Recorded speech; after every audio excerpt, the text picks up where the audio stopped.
teach Batiel nobody can CCE, there is a battle happening inside you right now. Nobody can see it. Nobody can hear it. And yet, this invisible battle may be controlling more of your life than anything happening around you. It affects the decisions you make, the opportunities you accept, the opportunities you avoid, the people you allow into your life, the goals you chase, and even the moments when you tell yourself, I know what I should do, but somehow you still don't do it. You make a plan. You feel motivated. You promise yourself that this time will be different, and then something happens. Your mood changes. Your confidence disappears. Fear enters the conversation. Doubt gets louder. And suddenly, the person who was completely committed yesterday becomes the person who says, maybe later. And here's the strange part. You may think your problem is discipline. You may think you need more motivation. You may think you need a better strategy. But what if the real problem is happening somewhere deeper? What if your outer life is constantly responding to an inner world you have never learned to master? Because before you can change your results, you have to understand what is producing them. Your life doesn't begin with your circumstances. It begins with the meaning you give those circumstances. Two people can experience the same failure. One says, this proves I'm not good enough. The other says, this is showing me what I need to improve. Same event, different emotion, different decision, different future. That is the power of your inner world. And once you understand this, something changes. You stop seeing yourself as a victim of every thought, every emotion, every setback, and every difficult moment. You begin to realize something much more powerful. Your mind is not supposed to be your prison. It is supposed to be your instrument. But an instrument must be learned. And that is where the real journey begins. Because mastering your inner world does not mean never feeling fear. It doesn't mean becoming positive every second. It doesn't mean pretending everything is perfect. It means learning how to control the direction of your mind when life tries to pull you somewhere else. And there is a secret behind that ability. A secret so simple that most people overlook it. You don't have to control everything happening around you. You have to learn to control what happens inside you when those things happen. Stay with me. Because by the end of this journey, you'll understand the hidden pattern behind your thoughts, emotions, decisions, habits, and identity. And more importantly, you'll understand where your real power begins. Think about the last time something didn't go your way. Maybe someone ignored you. Maybe you failed at something. Maybe you received criticism. Maybe a plan collapsed. Maybe you looked at someone else's life and suddenly felt like you were falling behind. The event happened. But the event itself wasn't the entire experience. Something happened inside you immediately afterward. Your mind interpreted it. It created a story. And that story created an emotional response. This happens so quickly that most people never notice it. Something happens, you feel something, you react. And then you call that reaction me. Oh, but is it really you? Or is it simply a pattern you've practiced for years? Imagine someone saying something negative about you. One person becomes angry, another becomes embarrassed, another becomes motivated, another doesn't care. Why? Because the words alone didn't create the response. The meaning did. And this is one of the first keys to mastering your inner world. You cannot always control the event, but you can learn to influence the meaning you give it. That doesn't mean lying to yourself. It doesn't mean turning every bad situation into a fake positive. It means asking a better question. Instead of, why is this happening to me?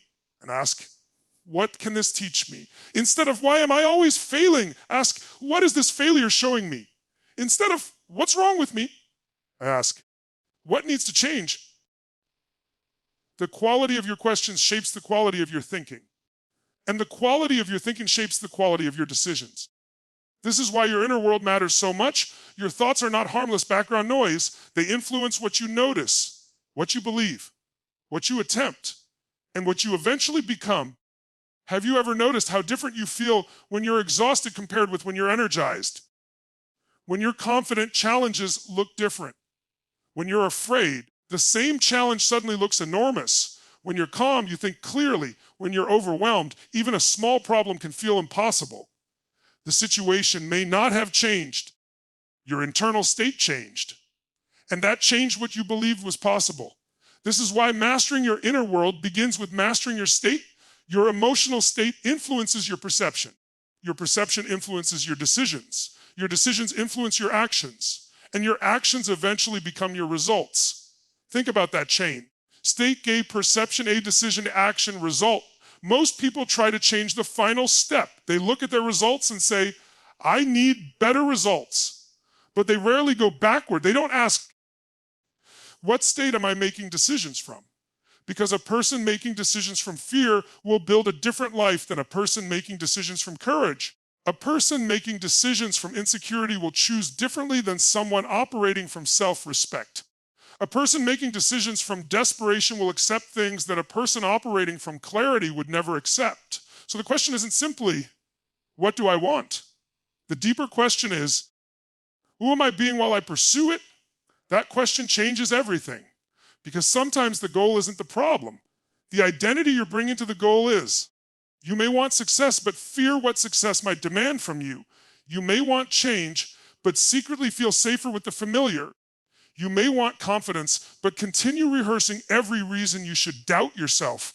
You may want freedom while repeatedly choosing the habits that keep you trapped. This is why inner mastery requires awareness. Before you can change a pattern, you have to see the pattern. There is a voice you hear every day. Sometimes it encourages you.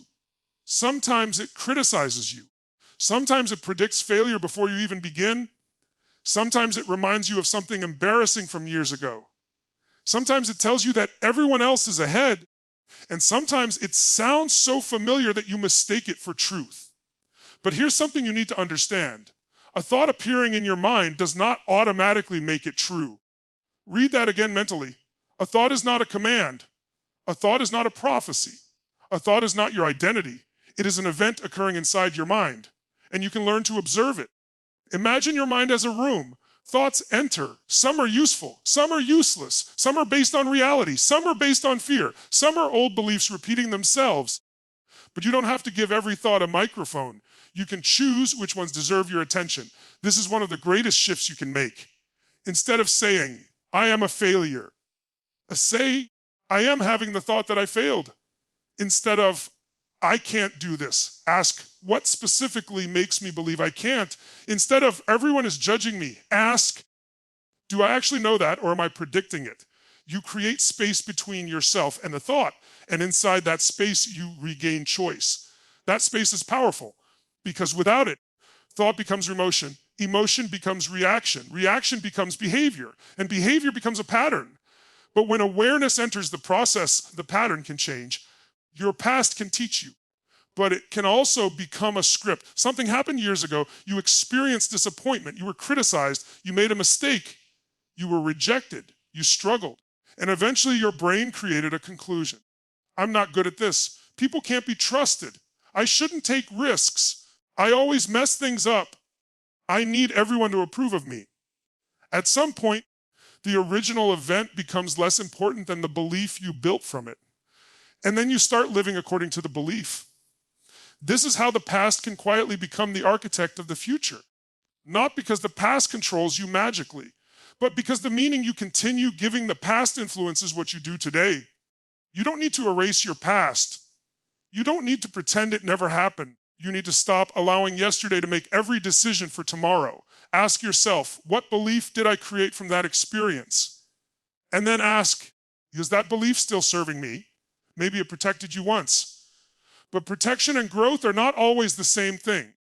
Sometimes the belief that helped you survive a difficult period becomes the belief that prevents you from entering a better one. And that's why growth can feel uncomfortable. Because you're not only changing your behavior, you're challenging an identity. Let's go deeper. Two people lose the same opportunity. One says, I'll never get another chance. The other says, no, I know what I need to improve before the next opportunity. Same loss, different meaning, different emotion, different action, different future. This doesn't mean every painful experience is secretly wonderful. Some experiences genuinely hurt. Some disappointments are difficult. Some moments take time to process. But even when you cannot choose what happened, you can gradually choose what you will make of what happened. That is where personal power begins. The question becomes, what does this mean? And then, what meaning would move me forward?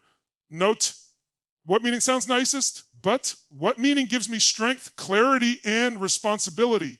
This is a critical difference. because responsibility isn't blame. Responsibility means recognizing where your power still exists. Maybe you couldn't control the event, but you can influence your next decision. Maybe you couldn't control someone else's behavior, but you can choose your response. Maybe you can't change yesterday, but you can change what yesterday teaches you. And that small shift can completely change the direction of your life. When life becomes difficult, most people ask questions that make the problem bigger. Why me? Why does this always happen? What if everything goes wrong?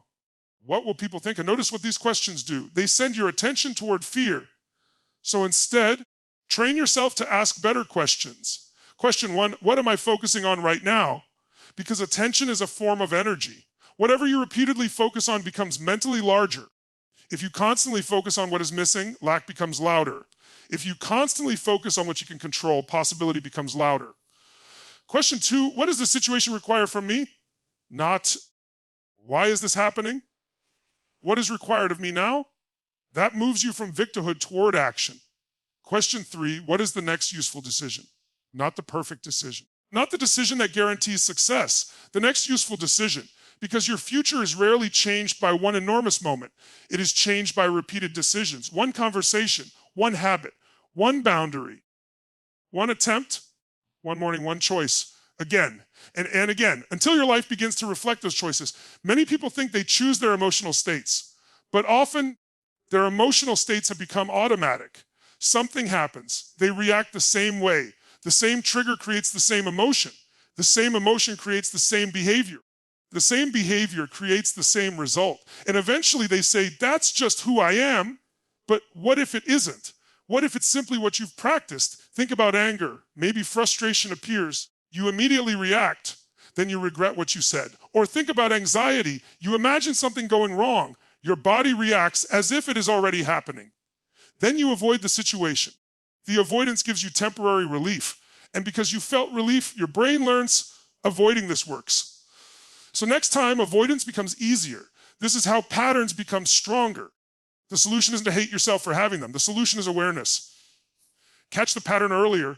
Notice the trigger. Notice the thought. Notice the emotion. Notice the impulse. Then pause.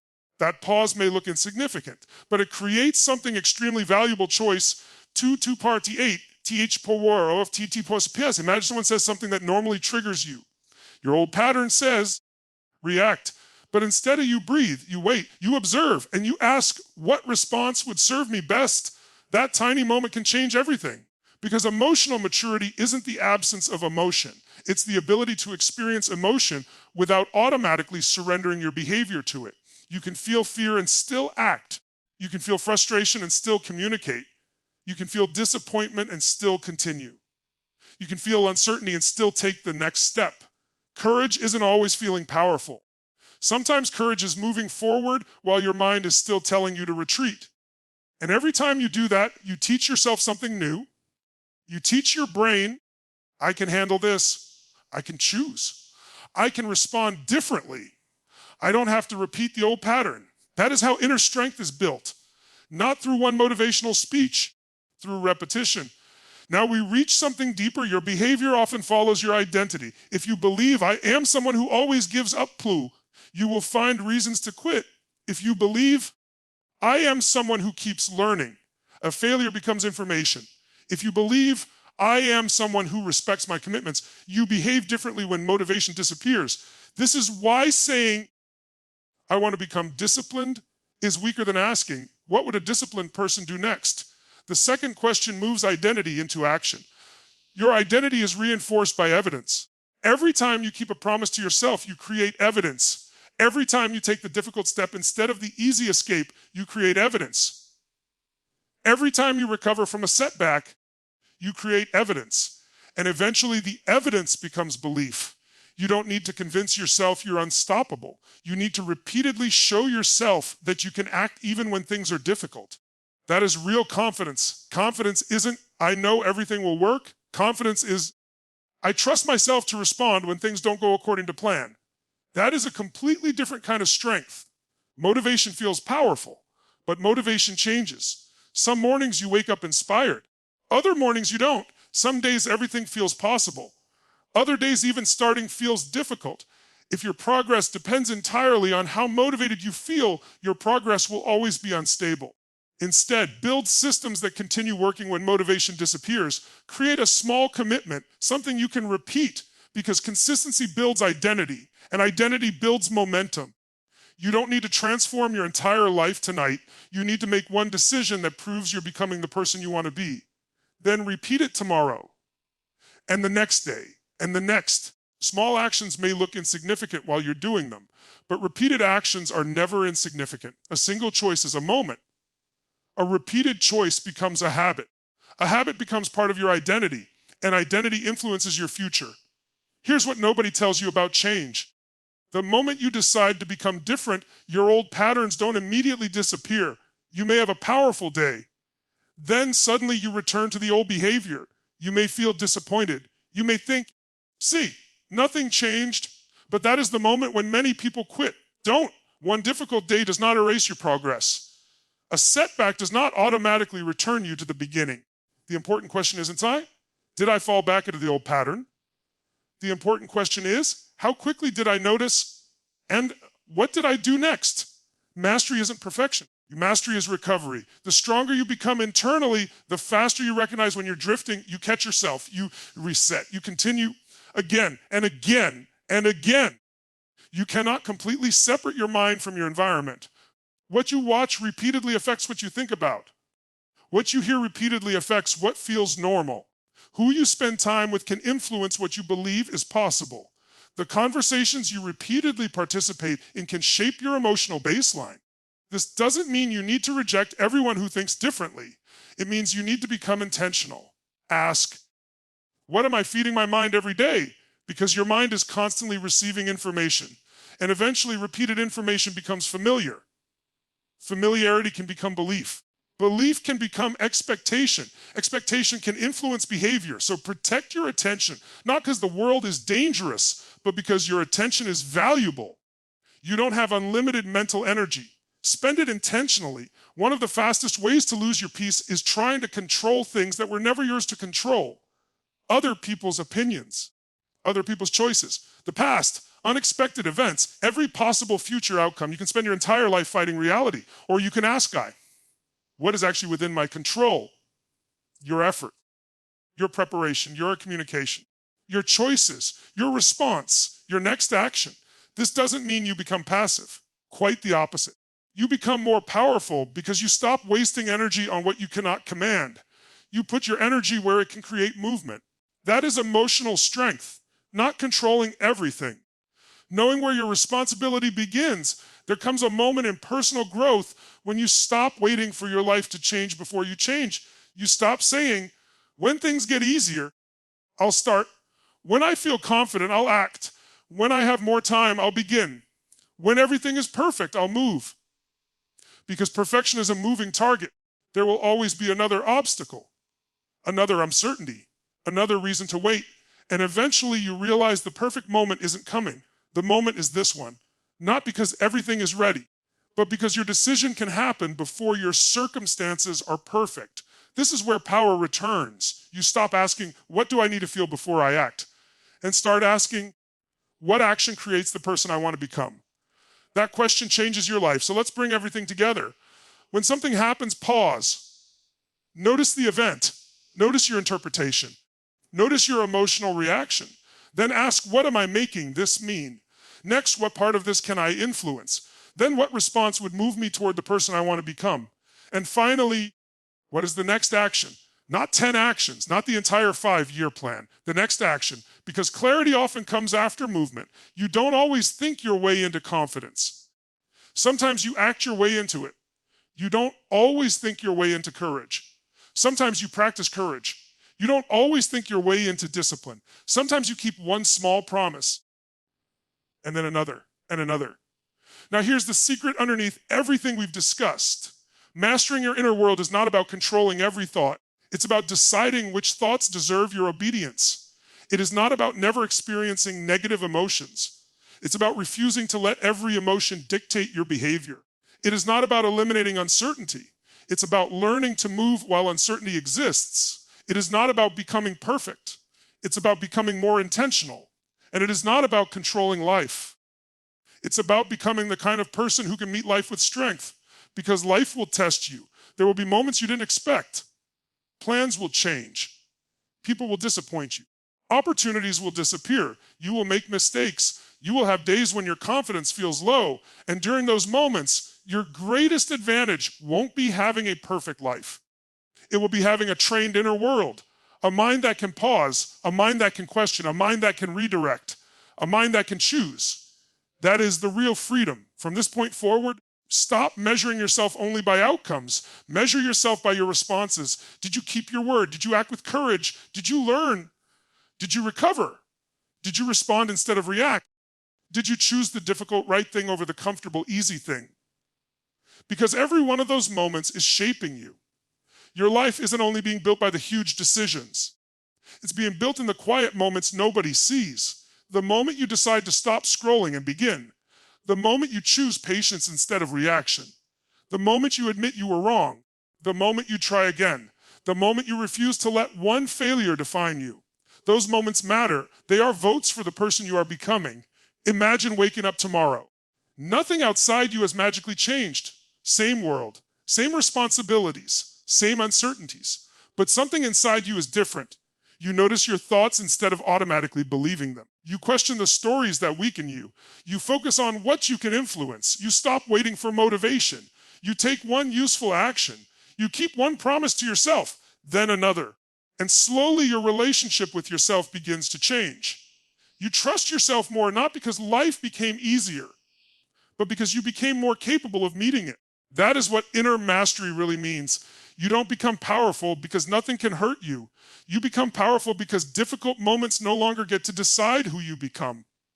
So tonight, before you move on with your life, you ask yourself one question. Not, what do I want the world to give me? You're asking, who do I need to become to handle the life I say I want? Sit with that question, because your future isn't waiting somewhere far away. It is being built through the decisions you are making today. Every thought you repeatedly entertain, every meaning you repeatedly assign, every response you repeatedly practice, every promise you keep, every time you choose growth over comfort, you are training yourself. The question is, what are you training yourself to become? You don't need to control the entire world. You don't need to predict tomorrow. You don't need to eliminate every fear. You don't need to become a completely different person overnight. You need to master the next moment, the next thought, the next response, the next decision, the next action. Because when you learn to lead yourself, your circumstances no longer have the same power over you. And when you change what happens inside you, you begin to change what happens around you. So when fear speaks, to listen, but don't surrender. When doubt appears, question it. When failure comes, you learn from it. When the old version of you asks you to return, remember why you started. And when you don't know what to do next, choose the action that moves you toward the person you want to become. One decision, then another, then another. That is how an inner world is rebuilt. That is how confidence is earned. That is how discipline is developed. That is how emotional strength is created. And that is how you begin to master yourself. Because the greatest victory is not controlling the world outside you. The greatest victory is becoming the person who can walk through that world without losing control of the world within. Your mind is your territory. Your attention is your power. Your decisions are your direction. And your daily actions are building your future. So take back your attention. Take back your choices. Take responsibility for your response and start becoming the person your future requires. Not tomorrow, not someday, now.